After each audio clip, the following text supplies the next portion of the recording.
Eu quero louvar a Deus pela vida dos irmãos e pedir que a igreja localize o texto de Lucas, capítulo de número 24.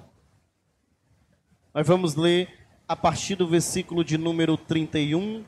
Você que nos acompanha também de casa, ou que vai assistir essa mensagem offline, também que o Senhor possa atingir o seu coração por intermédio da sua gloriosa palavra. O texto que nós vamos fazer menção, irmãos, é um texto bastante conhecido sobre os discípulos no caminho de Emaús. Se eu puder colocar um tema, eu quero tratar com os irmãos sobre as lições que podemos aprender com os discípulos de Emaús. Capítulo 24, versículo 31, diz assim a palavra do nosso Deus.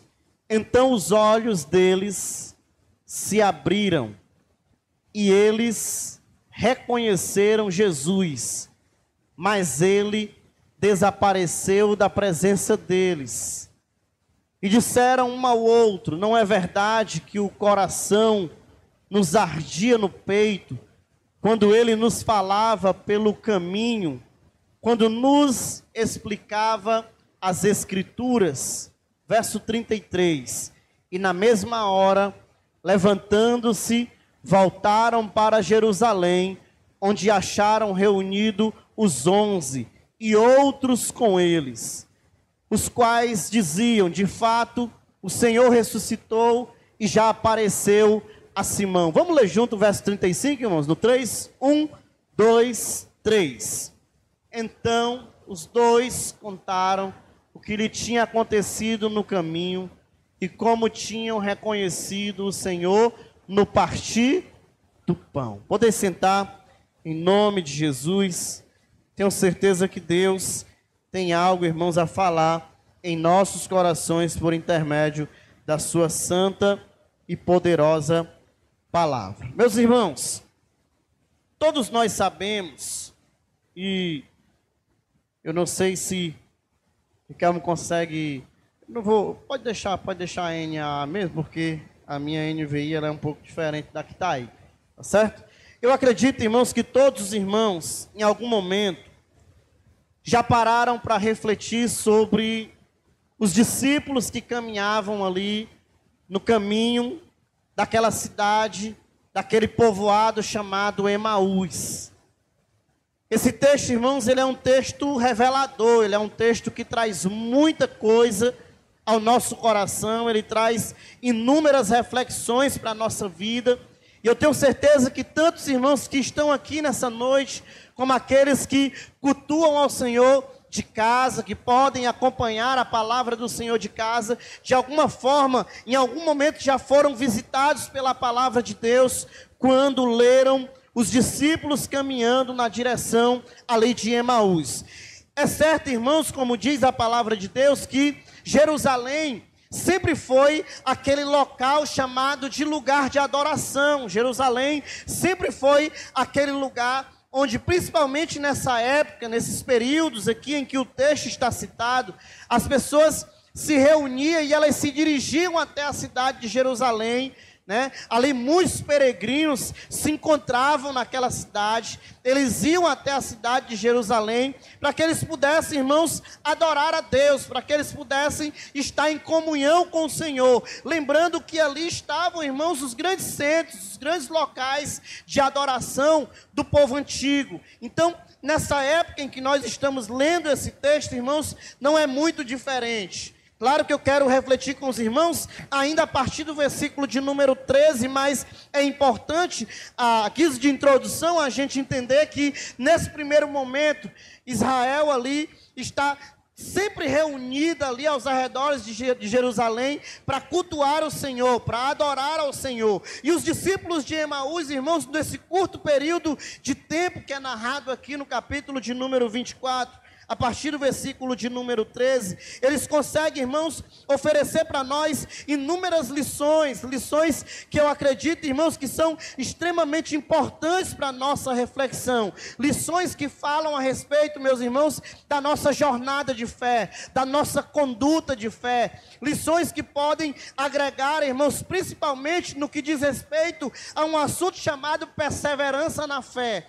E todos os irmãos, em algum momento, já ouviram falar a respeito disso. Aqui, irmãos, está um relato, um texto que não é tão longo, uma história que não é tão longa, mas que quando a gente começa a pensar sobre ela, a gente começa a tirar lições extremamente importantes para a nossa caminhada. Então, quando o assunto é perseverança na fé, quando o assunto é insistir, é continuar, é perseverar, eu acredito que ler a respeito desses discípulos no caminho de Emaús vai agregar muita coisa importante para a nossa vida enquanto discípulos do Senhor. E aí, irmãos, eu queria compartilhar com os irmãos algumas coisas que nós encontramos aqui no texto bíblico e eu acho que são importantes para todos nós. O primeiro deles é contextualizar e lembrar que o texto do capítulo de número 24, ele tem um assunto específico.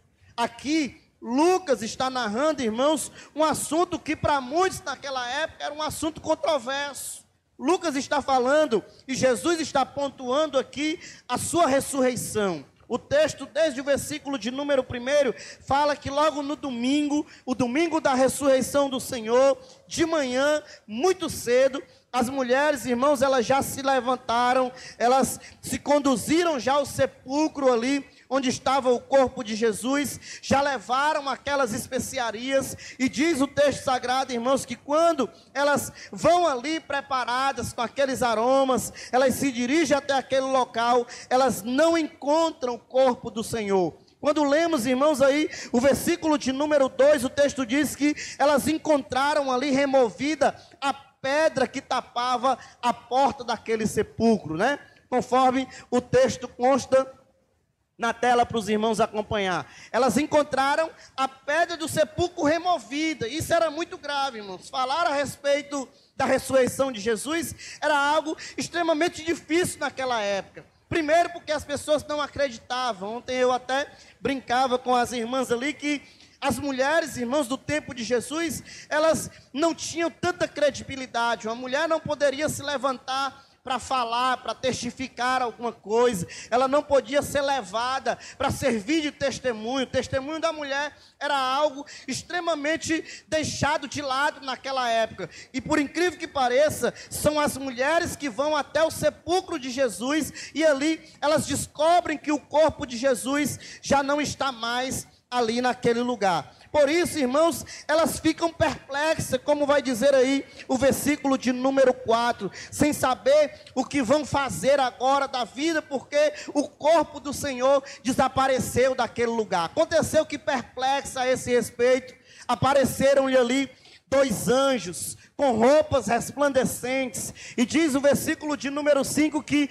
esses anjos vão dizer para aquelas mulheres que Jesus não está mais ali, né? Estando elas com muito medo, baixando os olhos para o chão, eles disseram: por que vocês estão procurando aqui um vivo no meio dos mortos? Ele não está mais aqui. Jesus ressuscitou. Jesus ressuscitou de fato, e as mulheres agora elas vão retornar para testificar, irmãos, daquilo que estava acontecendo. Todavia, o texto vai nos dizer, irmãos, que quando elas retornam e elas começam a compartilhar, a Bíblia diz, irmãos, no versículo de número 11, que aquelas pessoas que estavam ali em volta, inclusive os próprios discípulos de Jesus, eles não acreditaram nas palavras daquelas mulheres. E diz o texto, irmãos, que mas para eles tais palavras pareciam um delírio. Eles não acreditaram no que as mulheres estavam dizendo. Eles não criam, irmãos, que o corpo de Jesus houvera de fato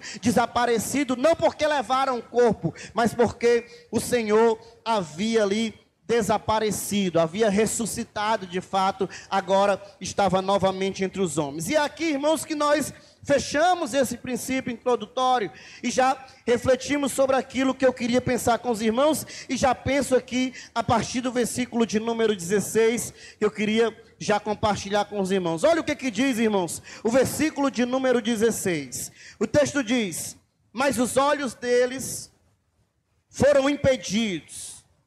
E eu deixei esse ponto aqui propositalmente, já acelerando um tanto quanto a mensagem, porque quando nós lemos o versículo de número 13, o texto diz, irmãos, que naquele mesmo dia, 2 daqueles discípulos que ali se reuniam, que ali estavam em Jerusalém, eles vão agora para um povoado, que o texto diz que é chamado de povoado de Emaús. E aí veja comigo, irmãos, esse povoado, ele distava ali, ele ficava a pelo menos 10 quilômetros da cidade de Jerusalém. Então, não tinha carro, não tinha moto, não tinha nenhum tipo de veículo de locomoção, mas aqueles discípulos, eles agora se destacam dali, da cidade de Jerusalém, e eles andam aproximadamente 10 quilômetros até chegarem ali no povoado de Emaús. E aí, irmãos, diz a Bíblia Sagrada que depois deles andarem tudo isso, eles estão ali trilhando todo esse caminho, toda essa jornada.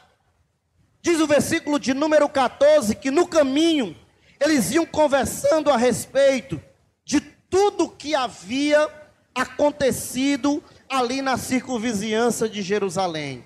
E iam conversando a respeito de tudo que tinha acontecido. Olha o versículo de número 15. Enquanto eles discutiam, grave essa informação, o próprio Jesus, que havia ressuscitado, e as mulheres testificaram da sua ressurreição, e eles não acreditaram, o mesmo Jesus e o próprio Jesus agora, o texto diz que se aproxima e começa a caminhar com os discípulos que estão caminhando na direção de Emaús. E aí, irmãos, quando nós lemos, a gente descobre, irmãos, que eles estão discutindo e eles estão falando sobre aquilo que aconteceu em Jerusalém. Mas pasmem os irmãos, esse texto, irmãos, ele é riquíssimo em informação, ele nos traz, irmãos, ele nos leva a refletir sobre o quanto as escrituras são importantes para a nossa vida. Porque eles estão discutindo, eles estão comentando, eles estão falando, mas eles estão falando, parece que de algo que nunca leram, parece que de algo que nunca conheceram. Me admira, irmãos, o texto dizer que eles não acreditaram na ressurreição de Jesus, mesmo Jesus tendo dito para eles que ao terceiro dia eles ressuscitariam. Jesus não escondeu isso dos seus discípulos, pelo contrário, Jesus por inúmeras vezes falou, olha, eu vou morrer, mas ao terceiro dia eu haverei de ressuscitar. Mas o que acontece, irmãos, é que quando Jesus ressuscita, eles não acreditam, parece que eles esqueceram da promessa. Pensa num negócio perigoso, irmãos, é a gente esquecer das promessas de Deus. Parece que eles não se atentaram àquilo que estava acontecendo, e eles conversavam e discutiam. Eu imagino, irmãos, e só posso conjecturar, porque a gente não viu, não estava lá e o texto não diz, mas eu imagino que eles estão conversando, como é que pode? Jesus era o Redentor de Israel, era o homem que vinha para redimir essa comunidade, essa sociedade, era o homem que nós pensamos que vinha para libertar o povo da escravidão, do pecado, da morte. Era o homem que nós depositamos a nossa confiança, e agora, como é que vai ser? Esse homem que nós colocamos a nossa confiança, agora morreu, foi crucificado, acabou tudo. E aí, irmãos, por que nós imaginamos isso? Porque quando a gente começa a ler o texto que eu citei nessa noite, do capítulo 24, verso 26, o próprio Lucas, ele testifica de que os olhos deles foram impedidos de reconhecer que Jesus caminhava com eles. E aí, Se você ainda é daqueles crentes que tem o hábito de trazer a sua canetinha, né, o seu caderno, eu queria que você marcasse isso na sua Bíblia, porque aqui jaz um problema, né? Aqui, na verdade, consta um problema, aqui está um grande problema até os dias de hoje para a sociedade cristã.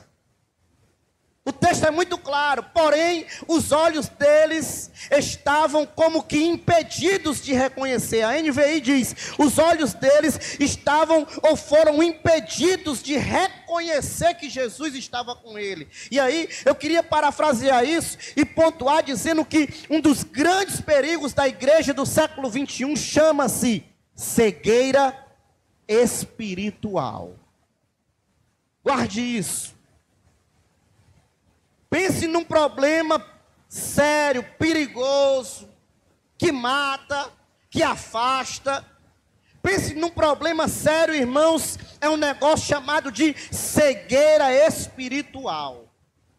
E aí nós poderíamos linkar, irmãos, esse texto do impedimento deles ver a inúmeras outras referências bíblicas que nós temos em toda a Bíblia Sagrada. Porque, irmãos, eu sei que o próprio Jesus, por inúmeras vezes, ele dificultou as vistas de muitos daqueles que estavam à sua volta. Ele fala isso, por exemplo, quando ele fala sobre parábolas, né? Para que aqueles vendo não vejam e ouvindo não entendam. Mas, irmãos, há um perigo enorme quando o assunto é cegueira espiritual. E aí esse texto mostra a seriedade disso. Como é complicado, irmãos, uma pessoa, uma vida, ou a vida de alguém que está cego espiritualmente. E eu já poderia aqui pontuar o primeiro problema que nós já identificamos logo quando nós lemos o versículo de número 15, versículo de número 16, porque o texto diz, e quanto eles conversavam, discutiam, o próprio Jesus se aproximou e começou a andar com eles. Mas a cegueira espiritual é um problema, irmãos. A cegueira espiritual, ela faz com que a gente tenha o privilégio de ter Jesus andando conosco, sem que nós enxerguemos isso. E aí pense num problema sério, irmãos, que até hoje é real do nosso meio. Irmãos, tem pessoas que andam com Jesus, mas parece que não sabem que Jesus anda com elas. Elas estão cegas espiritualmente. E isso às vezes é resultado de uma frustração, de uma decepção, de uma tristeza intensa. É o que aconteceu com esses dois homens, Cleopas e um outro, a quem a Bíblia não diz o nome. Mas, irmãos, o coração desses homens agora paira apenas a tristeza, a decepção, o desânimo. Eles estão entristecidos.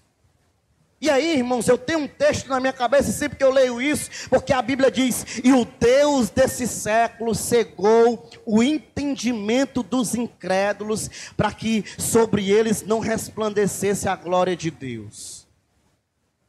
Eu fico imaginando no quanto é prazeroso para o diabo cegar o entendimento das pessoas, impedir que as pessoas vejam a Cristo, impedir que os seus olhos contemplem a glória de Deus, o poder de Deus, as virtudes do Senhor. Irmãos, inúmeros crentes hoje estão caminhando, mas estão caminhando de forma cega. Eles não conseguem mais reconhecer o que Jesus faz, eles não conseguem mais ouvir o que Jesus diz. Olha o que diz o texto de 2 Coríntios, capítulo 4, verso 4. Volta só o versículo de número 3, por favor, Ricardo. Mas se o nosso evangelho está encoberto, é para os que se perdem que ele está encoberto. Não é para nós. O evangelho para nós é descoberto, é claro. Mas olha o que ele diz. Está encoberto para eles, por quê? Porque o Deus deste século. Quem é o Deus desse século, irmãos? Esse Deus é Deus com D minúsculo. O Deus desse século é o próprio diabo. O Deus desse século cegou o entendimento dos descrentes para que neles, ou para que não lhes resplandeça a luz do evangelho da glória de Cristo. a qual é a imagem de Deus. Sabe o que o diabo faz, irmãos? O diabo cega o entendimento do descrente. Às vezes a gente é tão inocente que nós fazemos aqui um grande evangelismo, convidamos um grande público para a igreja e de repente, irmãos, as coisas começam a acontecer, o foco começa a sair para o lado, as pessoas começam a perder a atenção em Jesus e às vezes a gente acha que aquilo ali é obra do acaso. Não é, irmãos. O diabo tem prazer em cegar o entendimento das pessoas, porque se essas pessoas enxergarem, elas vão ver a glória do evangelho de Deus sobre a vida de cada uma delas e elas vão ser salvas. É uma briga constante. Não pense os irmãos que se marcam uma cruzada como essa e esperam o dia chegar se balançando na rede, achando que vai ser só bênção, só paz, vai ser tudo bonitinho. Não, vai ser uma luta. Porque nesse dia pode acontecer que o Espírito do Senhor comece a abrir os olhos dos descrentes. Comece a escancarar o evangelho e sobre eles comece a repousar a glória de Cristo, que é a imagem de Deus. E aí, irmãos, voltando para cá, é um perigo a cegueira espiritual. Eles andam com Jesus, mas eles não enxergam Jesus andando com eles. E você vai encontrar muita gente por aí dessa situação, irmãos. Caminha com Jesus, mas parece que não caminha. Jesus está trilhando uma jornada com essa pessoa, mas parece que não está. A cegueira espiritual, às vezes, irmãos, nos assola. E aí eu destaquei aqui, pelo menos, irmãos, umas outras duas maneiras de estar cego espiritualmente, que pode trazer prejuízo para a nossa trajetória no Evangelho de Cristo. A primeira delas, ou a segunda, em detrimento daquela primeira que acabei de falar, é a cegueira de quem é Deus. Irmãos, hoje nós vivemos essa crise, e eu não digo que seja só aqui. Me parece ser uma crise no mundo todo. As pessoas estão cegas, irmãos, em relação a Deus. Elas não sabem mais reconhecer a pessoa de Deus.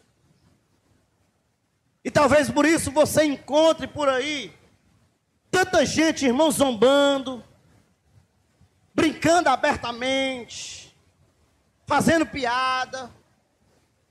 Me admira muitos crentes, irmãos, muitas das vezes ir lá nas suas plataformas digitais e ver um tipo de zombaria com o Evangelho, ou com o próprio Deus, com o próprio Cristo.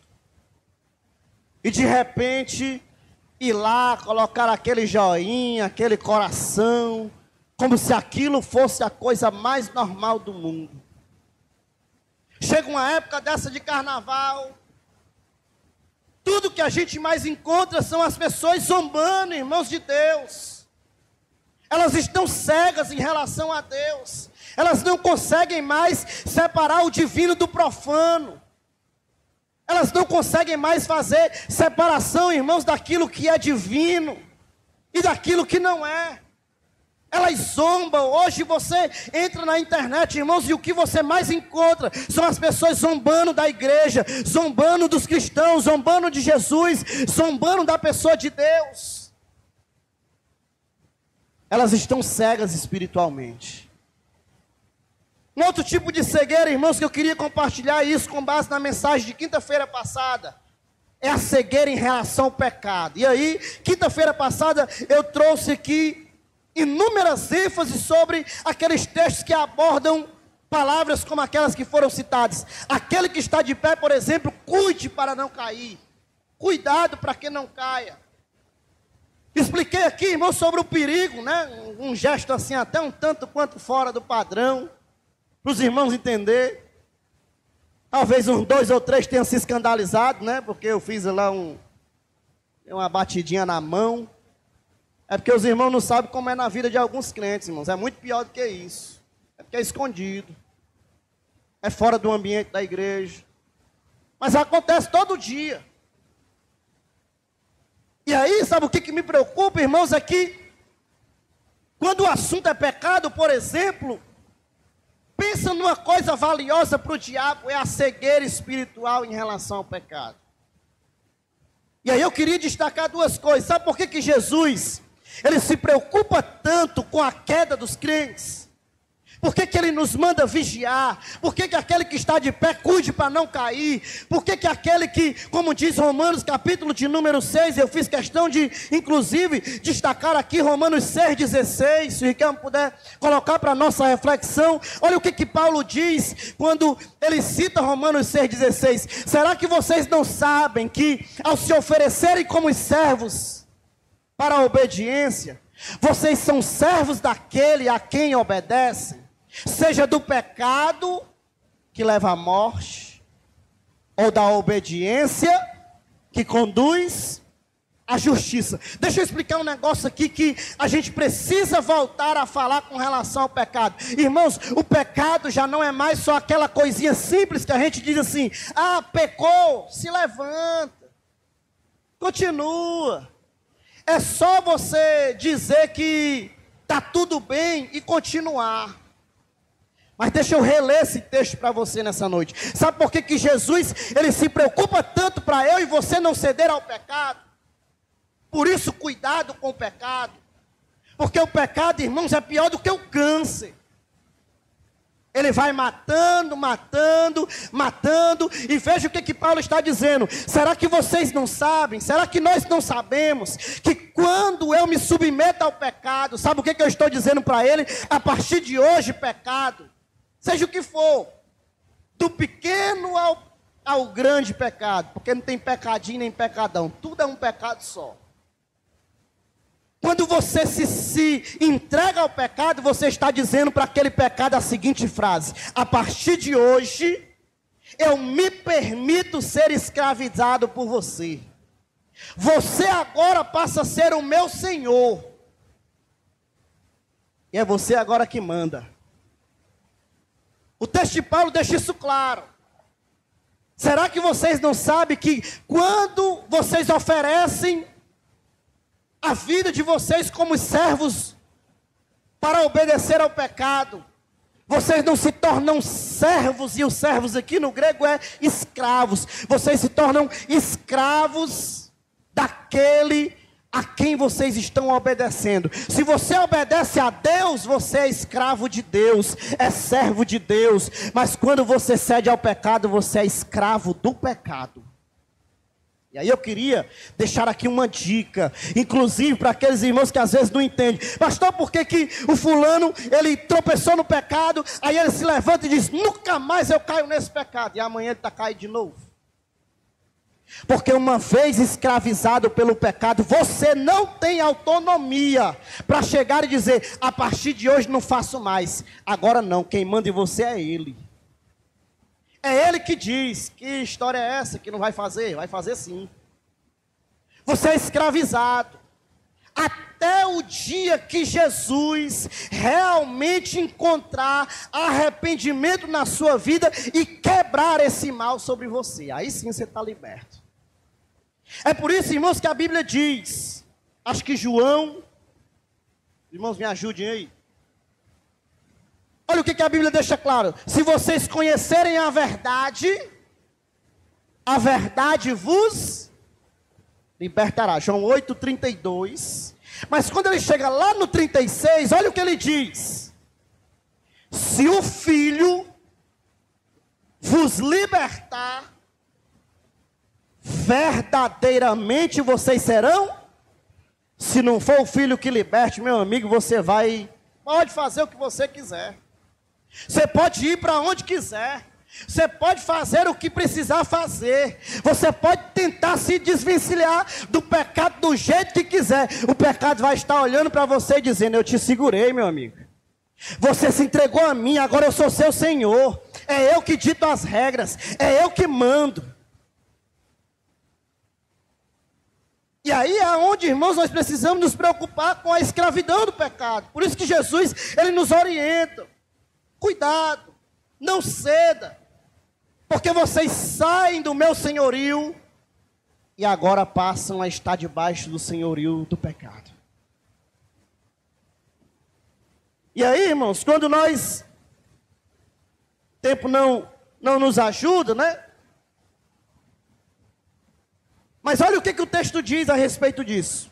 Ainda Lucas capítulo 24.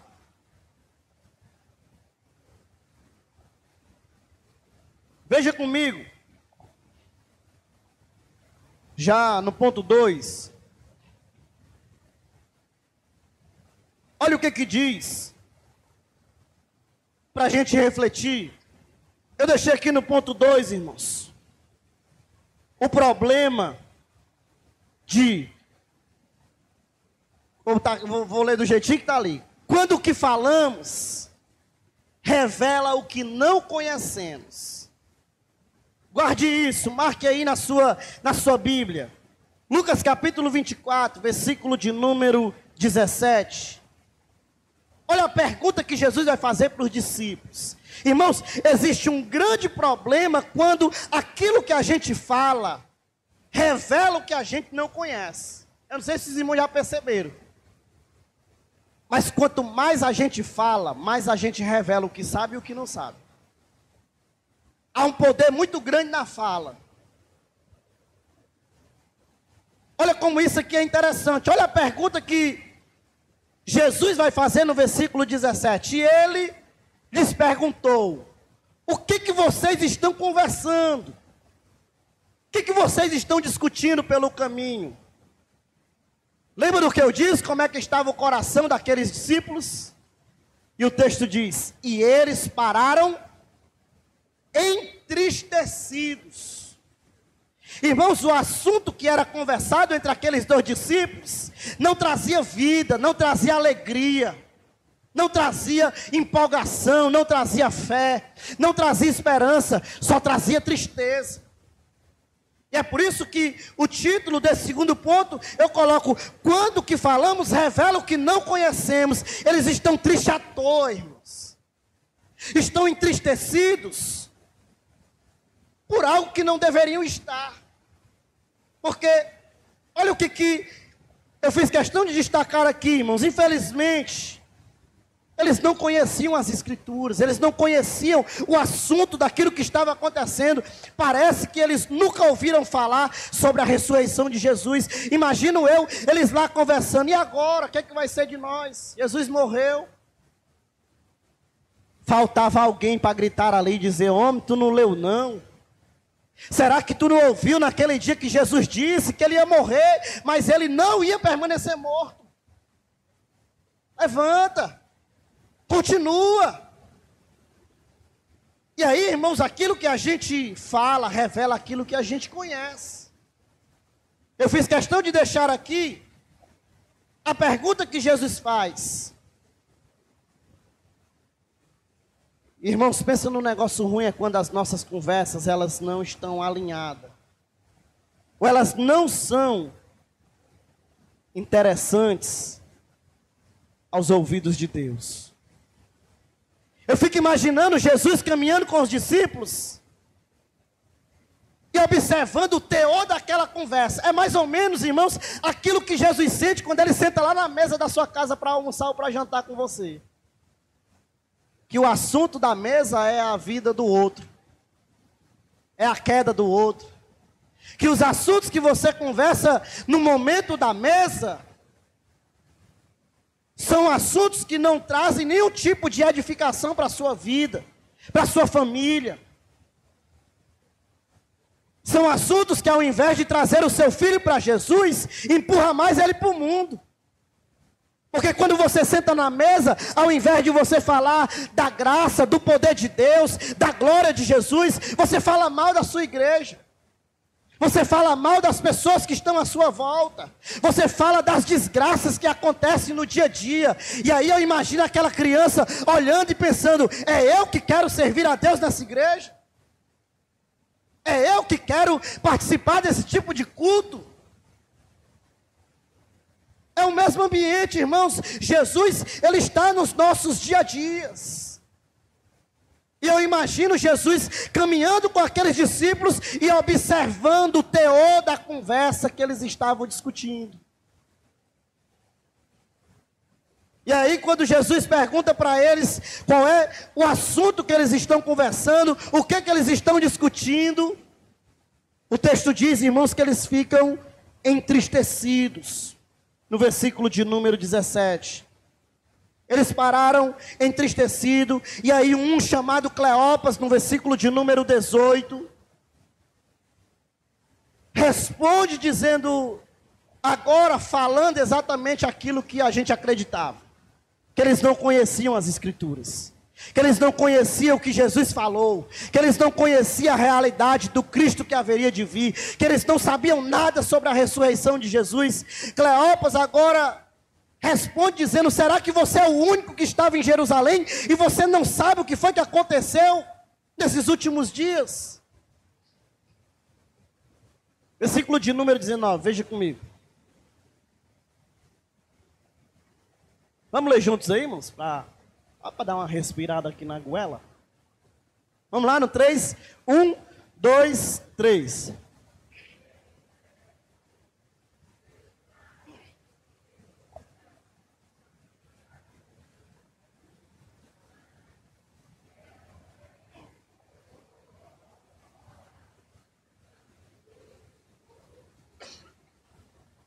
Pode deixar, por favor, Ricardo. Mesmo texto, pode deixar. Olha o que diz o verso 19. Ele lhes perguntou, do que trata-se? Eles explicaram. Aquilo que aconteceu com Jesus, o Nazareno. Que era o quê? Irmãos, quem disse que Jesus era só profeta, irmãos? Isso prova que parece que eles não conhecem o Filho de Deus como deveriam conhecer. Parece que o vínculo é muito litúrgico, mais litúrgico do que relacional. E se der tempo, eu pretendo falar sobre isso. Mas olha o que ele diz. Poderoso em obras e palavras diante de Deus e de todo o povo. Verso de número 20. E como os principais sacerdotes e as nossas autoridades o entregaram para ser condenado à morte e o crucificaram. Verso de número 21. Veja o que o texto diz. Nós esperávamos que fosse ele que havia de redimir Israel. Mas depois de tudo isso, já é o terceiro dia que essas coisas aconteceram. Olha o tamanho da frustração deles. Primeiro, note que eles esperavam algo que Jesus nunca disse. Apesar de ser um conceito judaico, a respeito da volta do Cristo que eles esperam, redimir Israel, vir sobre um cavalo branco, acabar com tudo, né? Vencer a guerra. Não era isso que Jesus havia prometido. E aí eles têm uma falsa esperança a respeito do Cristo. Irmãos, pensa num negócio ruim também, é você esperar aquilo que Jesus nunca lhe prometeu. Mas veja, para que nós possamos concluir, veja o que diz o versículo de número 22. É verdade também que algumas mulheres do nosso grupo nos surpreenderam, indo de madrugada ao sepulcro, verso 23. E não achando o corpo de Jesus, voltaram dizendo que tinha tido uma visão de anjo, as quais afirmavam que ele vive. Irmãos, não é só Jesus que fala disso. As mulheres testificam disso. E sabe o que me preocupa aqui para me fechar com esse terceiro ponto, irmãos? É que, infelizmente, as pessoas elas estão caminhando ao lado de Jesus sem o conhecer, sem se relacionar com Ele. E aí eu já quero passar para esse terceiro ponto para que nós possamos concluir. E esse terceiro ponto fala sobre o perigo de viver a vida cristã como se Jesus estivesse morto e não como se ele estivesse vivo. Tem crente vivendo, irmãos, o evangelho como se Jesus estivesse morto só. Só se lembra que Jesus ressuscitou no culto de Santa Ceia.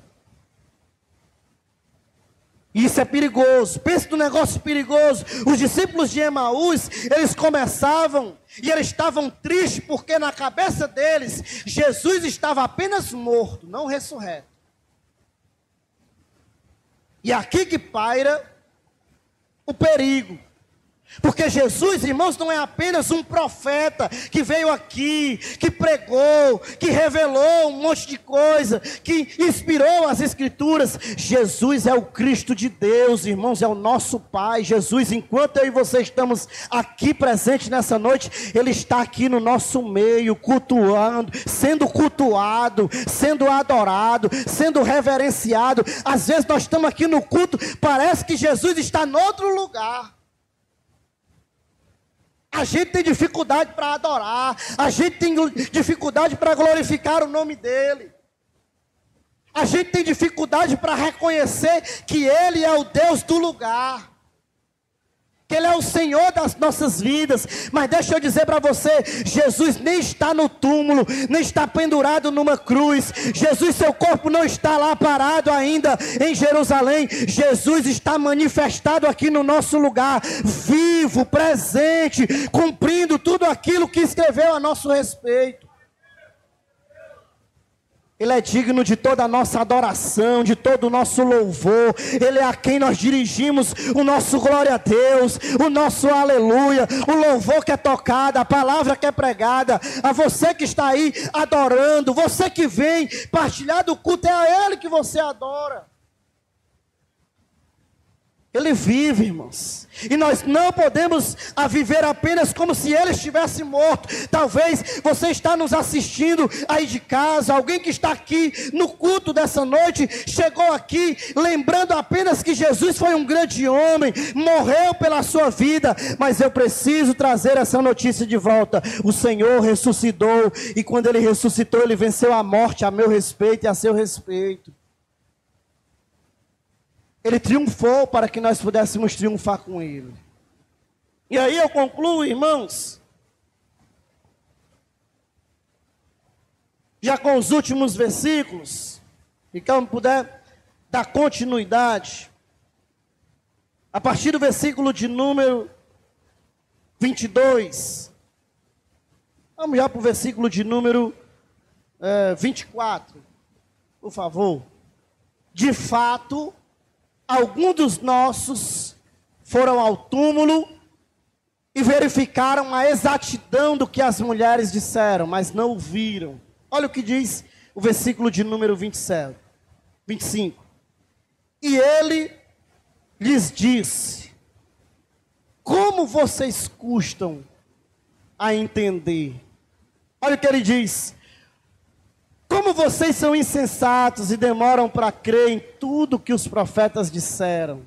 Verso 26.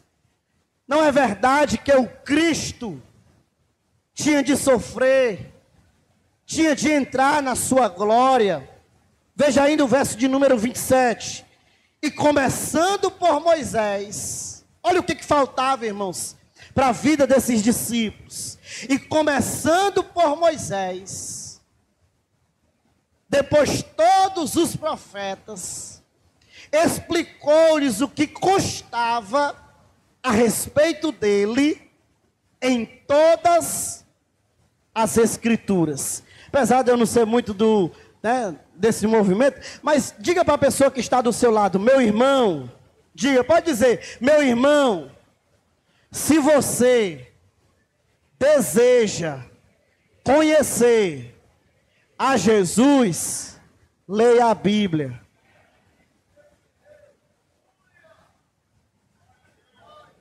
João, capítulo 5, verso 39. O que é que diz? Vocês examinam as Escrituras porque julgam ter nelas a vida eterna, e não são elas mesmas que dão testemunho de mim.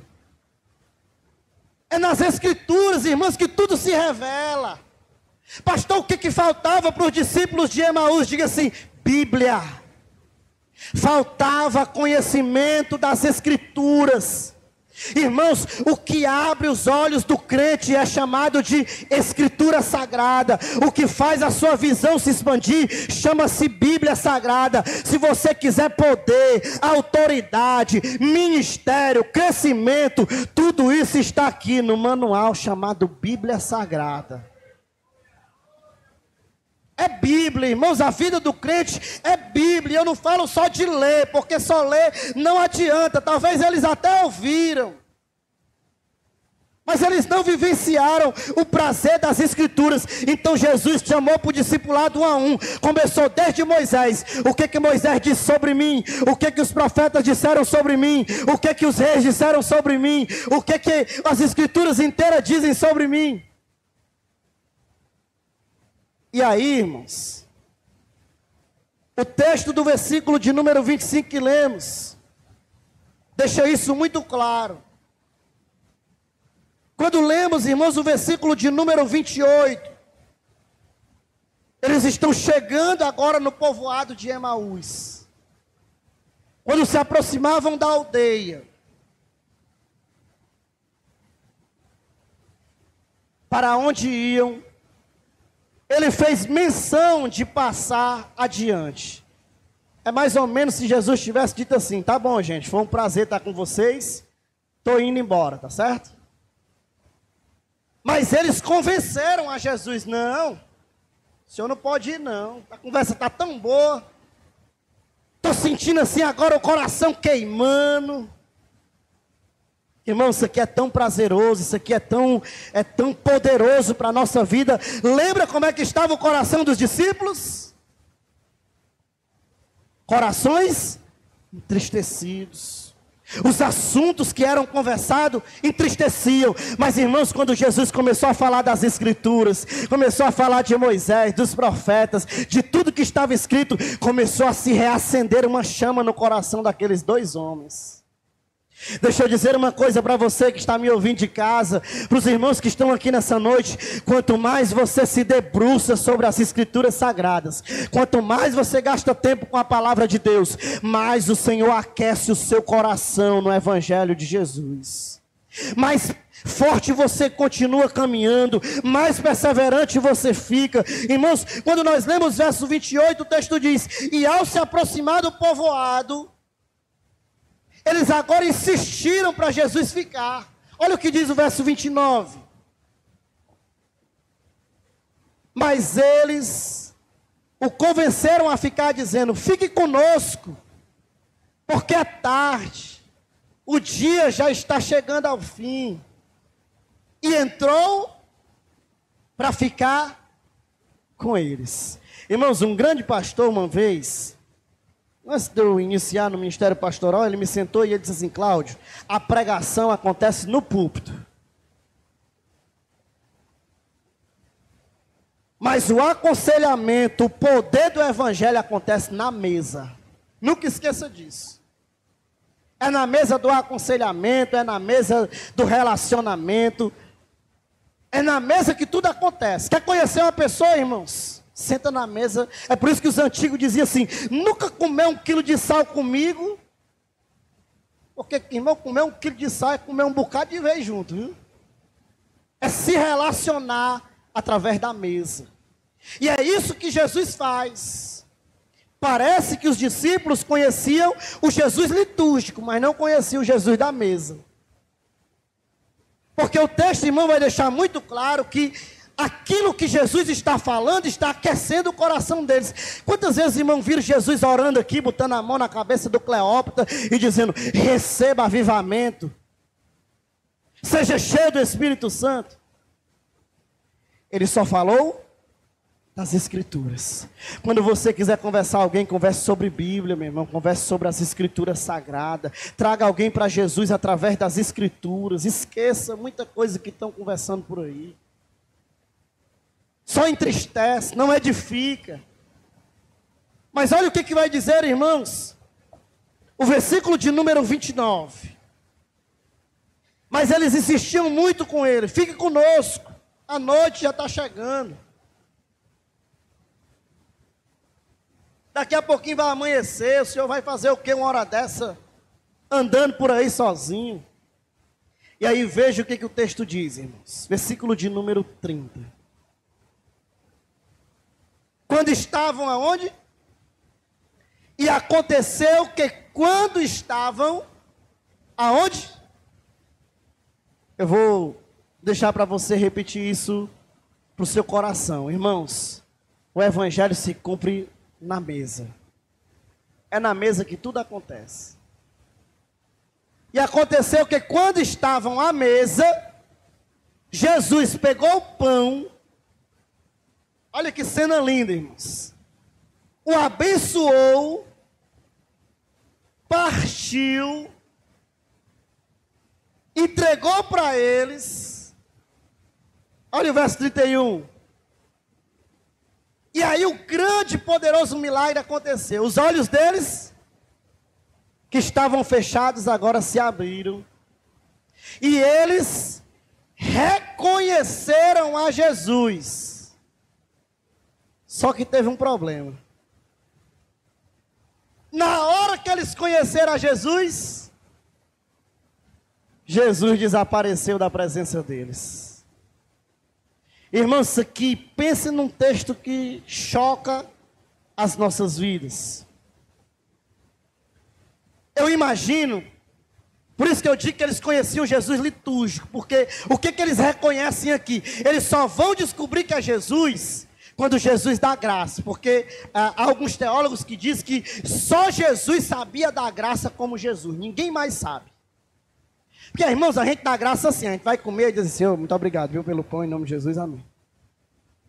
Senhor, obrigado, viu, por mais uma noite de sono, obrigado por tudo, em nome de Jesus, amém. Jesus não, parece que ele tinha aquele jeito dele de literalmente dar graças ao Pai como se fosse a última coisa que ele estava fazendo. E eu imagino que quando os discípulos veem aquilo, meu irmão, não tem ninguém que dê graça como Jesus, é ele. Mas quando ele abre o olho, Jesus desapareceu. E aí eu queria, irmãos, concluir falando a respeito disso. Infelizmente, as nossas limitações às vezes nos impedem de desfrutar do que Jesus tem para a nossa vida. Imagine comigo se aqueles discípulos tivessem reconhecido Jesus desde o primeiro momento da conversa.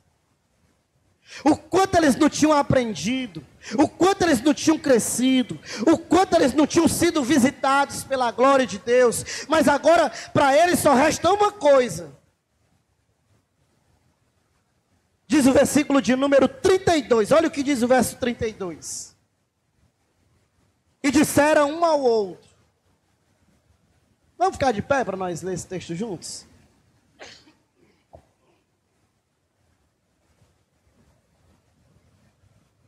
Olha o poder das Escrituras, irmãos. Olha o poder de Deus sobre a vida de uma pessoa. Vamos ler juntos no 3, vamos lá? 1, 2, 3.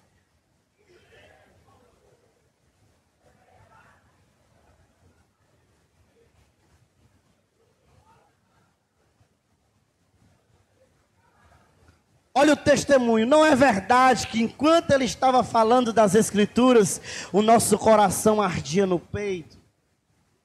Lembra como é que vinha o coração dele sem as Escrituras?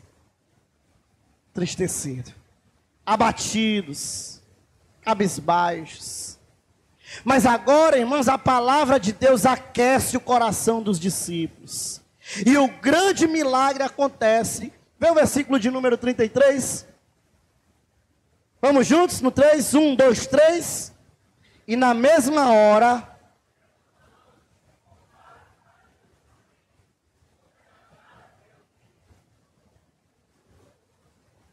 deixa eu fazer igual aqui os mais pentecostais, para você dar glória a Deus. Lembra quanto eles andaram de Jerusalém para Emaús? 10 quilômetros, é mais ou menos, irmãos que entendem aí, que gostam da carreirinha, daqui aonde? Daqui para o Mudubim.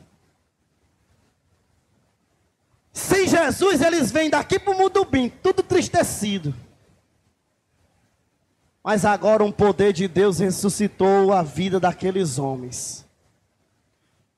A palavra de Deus trouxe vida ao coração deles. E aconteceu um milagre aqui que eu não sei se os irmãos leram direito. Jesus trouxe vida aos corações daqueles homens. E olha o que acontece. Eles agora se levantaram e disseram: 10 quilômetros é pouco. Eu vou andar mais 10 quilômetros, vou voltar para Jerusalém de novo e vou adorar esse Jesus que está vivo, porque agora eu reconheço que ele de fato ressuscitou.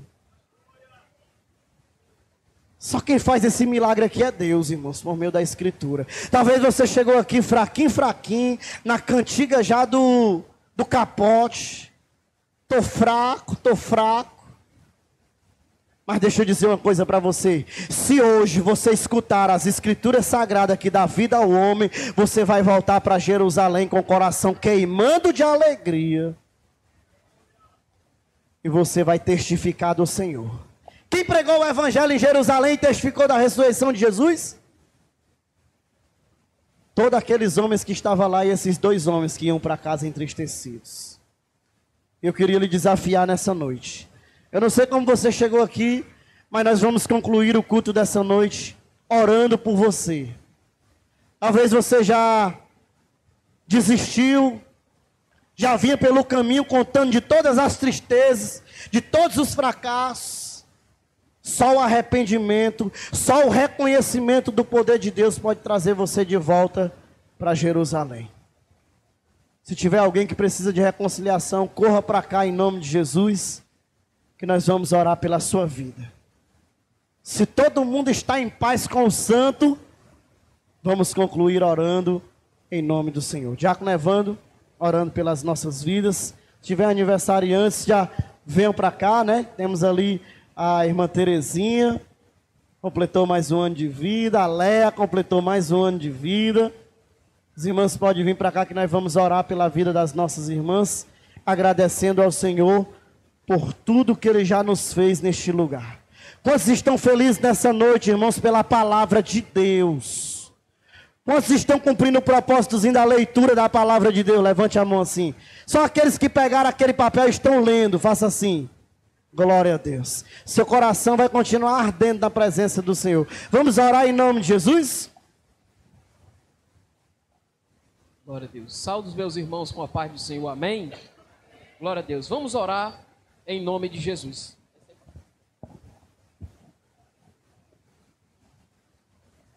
Glória a Deus. Vamos orar em nome de Jesus. Soberano Deus, Pai de infinita misericórdia, nós queremos te louvar, engrandecer o teu santo nome, Senhor, por a tua palavra, Senhor da glória, que foi ministrada aos nossos corações. Em nome de Jesus, o teu Filho, Senhor, nós queremos te render graça, louvores ao teu nome, Senhor, por nessa noite, Senhor da glória, nós estamos aqui ainda a ouvir a tua voz. Pai, em nome de Jesus, Senhor, a tua palavra, Senhor, Senhor, ela penetra em nossos corações, Senhor da glória, e ela faz que os nossos corações venham se arder como fogo, Senhor, por esta palavra tão maravilhosa, Senhor. Nós queremos te agradecer, Senhor, Senhor, pelo teu Espírito Santo, Senhor da glória, que tem usado a vida do teu servo, Senhor, para trazer uma palavra abençoada para a tua igreja. Pai, em nome de Jesus, Senhor da glória, nós queremos te agradecer, Senhor, Senhor da glória, por tu se fazer presente em nosso meio, Senhor, falar em nossos corações, tocar em nossa alma, Senhor, para nós sairmos daqui, Senhor da glória, cheios da tua presença e glorificando e exaltando o teu santo nome por esta palavra tão maravilhosa que foi ministrada para com as nossas vidas. Pai, em nome de Jesus, Senhor, eu quero te apresentar a vida das minhas irmãs, Senhor, que completaram, Senhor da glória, mais uma primavera em suas vidas, Senhor. Abençoa dos mais altos céus, estende as tuas mãos, Senhor, guardando e livrando e protegendo cada uma delas, Senhor, de todo perigo e de todo mal, Senhor. Multiplica, Senhor da glória, com bênção cada ano, Senhor, de vida, da vida das minhas irmãs, Senhor da glória. Pai, eu te peço a tua bênção sobre a vida da tua igreja, Senhor, que se faz presente, aqueles que não puderam, Senhor, por motivo justo de trabalho, Senhor da glória, que eles possam ser tocados por esta palavra, que estão do outro lado, Senhor, ouvindo, Senhor, esta mensagem, por intermédio dessas redes sociais, que eles sejam, Senhor, impactados pela tua presença, presença, em nome de Jesus, Senhor. É isso, Senhor da glória, que nós te oramos, te agradecemos, Senhor. Pai, nos leva agora para os nossos lares, nos dando uma noite de paz e abençoada diante da tua presença. É isso, Senhor, que nós te oramos e já te agradecemos, em nome do Pai, do Filho, do Espírito Santo, que vive e reina para todo sempre. Se você crê, diga amém. Glória a Deus. Irmão, talvez nessa jornada de leitura das Escrituras, talvez alguns dos irmãos tenham passado o que eu passei lá no início da fé, quando eu chorava e dizia assim: Senhor, eu não vou ler mais não. Eu leio, não entendo nada. Quanto mais eu leio, mais embaraçado fica. Eu vou deixar um texto ali para você refletir sobre ele em casa, de Lucas 24, 45. Jesus diz, o texto diz assim, Lucas diz assim: então, é a continuação, lhes abriu o entendimento para compreenderem as Escrituras. Levante sua mão assim que eu vou ser mais pentecostal hoje, eu vou profetizar algo na sua vida. A partir de hoje, quando você abrir as Escrituras sagradas, o Espírito do Senhor vai te dar entendimento para você compreender o que está escrito na palavra de Deus. Louvado seja o nome do Senhor. Levante suas mãos para os céus. Que a graça e a paz de nosso Senhor e Salvador Jesus, o amor de Deus, o nosso Pai, a comunhão, as consolações do precioso Espírito de Deus, repouse sobre todo o povo de Deus, hoje e para todo sempre. Se você pode, diga amém. Dê a paz, Senhor, seu irmão, em nome de Jesus. Vem aí a grande cruzada evangelística. No sábado, 12 de abril de 2025, a partir das 19 horas, na rua São Raimundo, 458, depois da Álvaro de Alencar. A mensagem da Palavra de Deus será ministrada pelo pastor Evan Gleison. Será uma noite de salvação, milagres e adoração. Não perca! Traga sua família e amigos e venha viver esse momento especial. Realização: ADTC, Cristo Redentor.